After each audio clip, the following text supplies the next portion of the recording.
Welcome friends. இப்போ நம்ம ஸ்க்ரீனில் பார்த்துருக்க மாதிரி குட் பேட் அக்லி போஸ்டரில் நம்மளோட ஃபோட்டோஸை வச்சு எப்படி மாசாக வீடியோ அண்டு ஃபோட்டோ எப்படி எடிட் பண்ணுறது அப்படின்றத பார்த்துருவோம். ஃபஸ்ட்டு ஃபோட்டோ எடிட்டிங்கை பார்த்துடலாம்.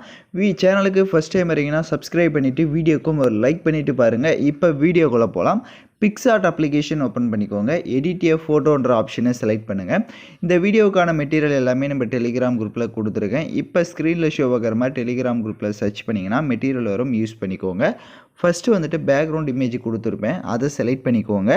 கீழே டூல்ஸ்ன்ற ஆப்ஷன் இருக்கும், அதை செலக்ட் பண்ணிவிட்டு அதில் கிராப் ஆப்ஷனை கிளிக் பண்ணுங்கள். அந்த ஒயிட் மட்டும் லைட்டாக தெரியாத மாதிரி கரெக்டாக அதை ஒட்டி கொஞ்சம் கிராப் பண்ணிக்கோங்க. அந்த ரெண்டு சைடுமே அதே மாதிரி தான், அந்த ஒயிட் பார்டர் தெரியாத அளவுக்கு இந்த மாதிரி கிராப் பண்ணிட்டு டிக் ஐகானை கொடுத்துக்கோங்க. கீழே ஸ்க்ரோல் பண்ணுங்கள், ஆட் இமேஜ்னு இருக்கும், அதை செலக்ட் பண்ணுங்கள். இப்போ நீங்கள் எந்த ஃபோட்டோ வச்சு எடிட் பண்ணலான்னு இருக்கீங்களோ எனி ஒன் ஃபோட்டோவை செலக்ட் பண்ணிக்கோங்க. ஸோ நான் எக்ஸாம்பிளுக்கு வந்து அஜித் ஃபோட்டோவே செலக்ட் பண்ணிக்கிறேன். நீங்கள் வந்து பேக்ரவுண்டு எரேஸ் பண்ண ஃபோட்டோவாக செலக்ட் பண்ணிக்கோங்க. பேக்ரவுண்டு உங்களுக்கு எரேஸ் பண்ண தெரியலனா டிஸ்கிரிப்ஷனில் அதுக்கான வீடியோ லிங்க் கொடுத்துருக்கேன், அதை பார்த்து நீங்கள் வந்துட்டு பேக்ரவுண்டு வந்து ரிமூவ் பண்ணிவிட்டு நெக்ஸ்ட்டு பேக்ரவுண்டு எரேஸ் பண்ண ஃபோட்டோவை ஆட் பண்ணிக்கோங்க. இப்போ பேக்ரவுண்டு எரேஸ் பண்ண ஃபோட்டோ உங்களுக்கு சில பேருக்கு ஆட் பண்ண பேக்ரவுண்டு ரிமூவ் பண்ண தெரியல அப்படின்னா கீழே பாருங்கள், அப்படியே ரிமூவ் பிஜி அப்படின்னு ஒரு ஆப்ஷன் இருக்கும், அதை கிளிக் பண்ணிவிட்டு மொபைல் டேட்டாவை ஆன் பண்ணிட்டீங்கன்னா ஆட்டோமேட்டிக்காக உங்களுக்கு இதிலே பேக்ரவுண்ட் வந்து ரிமூவ் ஆகிடும். இப்போ நீங்கள் ஃபோட்டோ செலக்ட் பண்ணிட்டீங்க அப்படின்னா அந்த ஃபோட்டோவை ஓரளவுக்கு இந்த மாதிரி ஜூம் பண்ணிக்கோங்க. ஸோ அங்கே அஜித் ஃபோட்டோவும் தெரியணும். ஸோ அப்படியே ரைட் சைடு பார்த்தீங்கன்னா அந்த கை இருக்கும், அந்த கையும் தெரியணும். ஸோ அந்த அளவுக்கு உங்களோட ஃபோட்டோவை இந்த மாதிரி சென்டரில் எந்த அளவுக்கு வேணுமோ நீங்கள் அந்த அளவுக்கு கொஞ்சம் ஜூம் பண்ணி செட் பண்ணிக்கோங்க. ஸோ ஃபுல் சைஸாக இருந்தாலும் சரி, ஆஃப் சைஸாக இருந்தாலும் சரி, ஸோ நான் எப்படி செட் பண்ணியிருக்கிறேனோ கரெக்டாக அந்த அளவுக்கு இந்த டெக்ஸ்ட் அளவுக்கு இந்த மாதிரி கரெக்டாக வந்து செட் பண்ணிக்கோங்க. ஸோ இந்த மாதிரி செட் பண்ணிவிட்டு கீழே ஸ்க்ரோல் பண்ணுங்கள், உங்களுக்கு ஷேடோன்னு இருக்கும், அதை எனேபிள் பண்ணிக்கோங்க. கீழே போர்ஷன் இருக்கும், அந்த போர்ஷனில் கீழே இருக்கிற போர்ஷன்ஸை வந்துட்டு லைட்டாக வந்துட்டு கம்மி பண்ணி ஒரு 7 கொடுத்துக்கோங்க. செகண்டாக இருக்கும், ஃபஸ்ட்டில் இருக்கும் ஒரு இது, அதையும் பார்த்திங்க அப்படின்னா ஒரு 3 இல்லைனா 2 அந்த மாதிரி வந்து செட் பண்ணிக்கோங்க, இல்லைனா 0 கூட செட் பண்ணிக்கோங்க. அப்போ உங்களுக்கு பார்க்க நல்லாயிருக்கும்.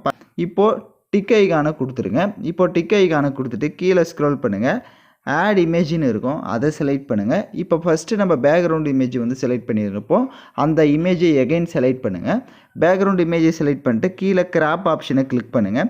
மறுபடியும் அதே மாதிரி வந்துட்டு கிராப் பண்ணுங்கள் இந்த மாதிரி. இப்போ கிராப் பண்ணிவிட்டு ஸோ இப்போ நம்ம அந்த பாதி இமேஜை மட்டும் இந்த மாதிரி கிராப் பண்ணுங்கள். இப்போ ஸ்க்ரீனில் பார்த்தீங்கன்னா தெரியும், இந்த மாதிரி பாதி இமேஜை கிராப் பண்ணிட்டு டிக் ஐகானை கொடுத்துக்கோங்க. இப்போ வந்து ஸ்க்ரீனை வந்து இந்த கரெக்டாக அந்த ஃபிட் ஆகிற வரைக்கும் கொஞ்சம் ஜூம் பண்ணிக்கோங்க.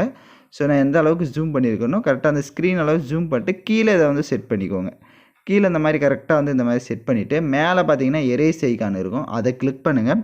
கீழேயும் எரேஸ்ன்னு இருக்கும், அதை கிளிக் பண்ணிவிட்டு இங்கே கீழே பார்த்தீங்கன்னா ஆட்னஸ்ன்னு இருக்கும். ஸோ அதை வந்துட்டு ஒரு 35 அந்த மாதிரி செட் பண்ணிக்கோங்க. செட் பண்ணிவிட்டு இப்போ அந்த இமேஜில் மேலே இப்போ நான் எந்த இடத்துல எரேஸ் பண்ணுறேன்றதை பார்த்தீங்கன்னா தெரியும்.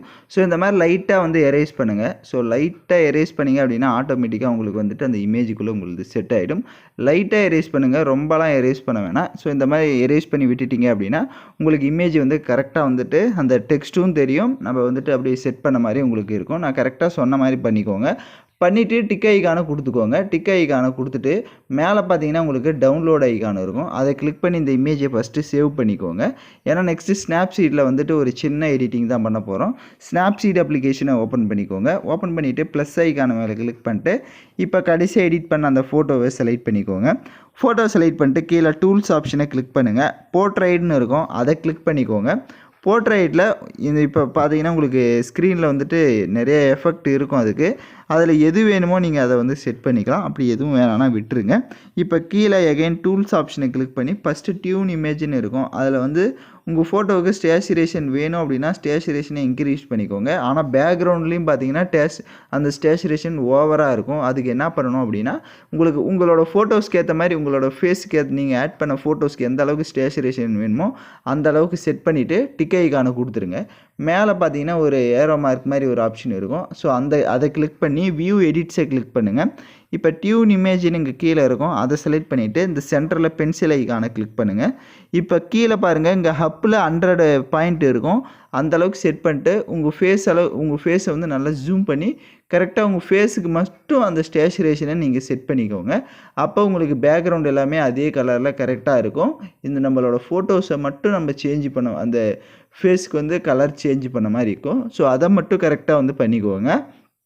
நம்ம பாடியில் இருக்கிற அந்த ஸ்கின்னுக்கு மட்டும் ஸ்டேச்சுரேஷனை செட் பண்ணிவிட்டு டிக் ஐக்கானை கொடுத்துக்கோங்க. இப்போ அப்படியே லைட்டாக பேக்கில் வந்துடுங்க. இப்போ எகைன் டூல்ஸை கிளிக் பண்ணுங்கள். டிடிஎல்னு இருக்கும், அதை செலக்ட் பண்ணிவிட்டு டிடிஎலை இன்க்ரீஸ் பண்ணிக்கோங்க கொஞ்சம். ஸோ அப்போ தான் வந்துட்டு நம்மளோட ஃபோட்டோ வந்துட்டு அதுக்கு மெர்ஜான மாதிரி ஒரு இது இருக்கும். ஸோ அதை வந்துட்டு டிடிஎலை வந்து ஒரு 50ல் கொடுத்து பாருங்கள். 50ல் கொடுத்தீங்கனாலே மோஸ்ட்லி உங்களுக்கு நல்லா தான் வந்திருக்கும். கொடுத்துட்டு டிக் ஐக்கானை கொடுத்துட்டு கீழே எக்ஸ்போர்ட் ஆப்ஷனை கிளிக் பண்ணி இப்போ இந்த இமேஜை சேவ் பண்ணிக்கோங்க. யாருக்காவது இந்த இமேஜை வந்து எடிட் பண்ண தெரியல அப்படின்னா எனக்கு வந்துட்டு வாட்ஸ்அப்பில் மெசேஜ் பண்ணுங்கள், நான் எடிட் பண்ணி கொடுக்குறேன்.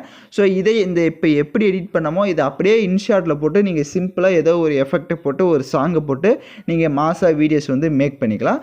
ஸோ யாருக்கெல்லாம் இந்த ஃபோட்டோ எடிட்டிங் வந்து பர்ஃபெக்டாக வந்ததோ அவங்களாம் மறக்காமல் கமெண்ட் பண்ணுங்கள். சேனலுக்கு ஃபஸ்ட் டைம் வரீங்கன்னா சப்ஸ்கிரைப் பண்ணிவிட்டு வீடியோக்கும் ஒரு லைக் பண்ணிவிட்டு பாருங்கள். ஸோ தேங்க்யூ ஃபார் வாட்சிங் திஸ் வீடியோ.